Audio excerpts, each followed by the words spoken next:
اللهم صل على سيدنا محمد يا رب صل وسلم دائما ابدا على حبيبي. ہمارے استاذ ایک واقعہ بیان کرتے تھے کہ ایک پاگل بانسری منہ میں لے کے جا رہا ہے, اس کو نہیں پتا یہ بانسری ہے, وہ سمجھ رہا ہے کوئی پائپ ہے, اس میں جب بات کروں گا تو میری بات لوگوں تک پہنچ جائے گی, وہ سمجھ رہا ہے کوئی مائک ہے. اب جب بولتا تو بانسری کی آواز نکلنا شروع ہو جاتی, تو وہ حیران تھا, کہتا ہے میں کیا بولتا ہوں اور بانسری کیا بولتی ہے, میں کچھ اور بول رہا ہوں, یہ کچھ اور بول رہی ہے.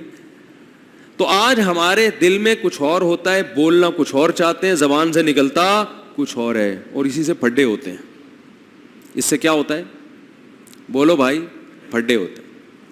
اگلا آپ کی بات ہی نہیں سمجھ رہا ہوتا. کسی ماہر نے کہا ہے کہ دنیا میں زیادہ تر جھگڑے اس بیس پہ ہو رہے ہوتے ہیں کہ آپ جو دل میں ہوتا ہے وہ زبان پہ نہیں لاتے, پھر جو زبان پہ لانا چاہتے ہو وہ آتا نہیں ہے, پھر جتنا آتا بھی ہے تو سامنے والا سمجھتا کچھ اور ہے. اس سے کیا ہوتا ہے آپس میں اختلاف. اس نے کہا جو آپ کی رائے ہے اگر آپ اس کو بیان کرنا سیکھ جاؤ اور سامنے والا بھی نیوٹرل ہو کے اس کو سمجھنے کی کوشش کرے تو 99% پھڈے بولو حل ہو جائے. گھروں میں بھی تو اسی پہ جھگڑے ہو رہے ہیں نا, آپ بولتے کچھ اور ہو, اگلا اس کا مطلب کچھ اور لے رہا ہوتا ہے.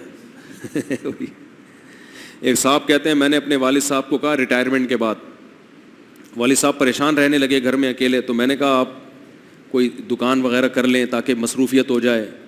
تو والد صاحب نے کہا ہاں اب میں ریٹائر ہوا ہوں تو تو چاہتا ہے میں مزید تجھے کما کے کھلاؤں, اب تو چاہتا ہے کہ میں, ہاں اب تو ہونا تو یہ چاہیے تو مجھے بٹھا کے میری خدمت کر. اب دیکھو بچہ بول کچھ اور رہا ہے, ابا سمجھ کچھ اور رہے ہیں. ابا بیٹے کا مقصد یہ نہیں تھا کہ آپ کمائیں, بھائی ہم تو آپ کی خدمت کریں گے, لیکن ابا سارا دن گھر میں بیٹھے بیٹھے ٹینشن نہ ہو, وہ آپ کی خیر خواہی میں کہہ رہے ہیں لیکن ابا سمجھ کچھ اور رہے ہیں. بچے کو بھی چاہیے کہ ایسی گاڑی بات نہ کرے نا جو آج کل مارکیٹ میں سمجھ آسانی سے نہیں آتی. ہم تو بچے کو ہی نصیحت کریں گے تمہیں یہ مشورہ دینے کی بولو بھائی ضرورت کیا, ہر مشورہ دینے کا تھوڑی ہوتا ہے. لیکن یہ ہو رہا ہے, ہر جگہ ہو رہا ہے. سیاسی پھڈے بھی اسی بیس پہ ہو رہے ہیں.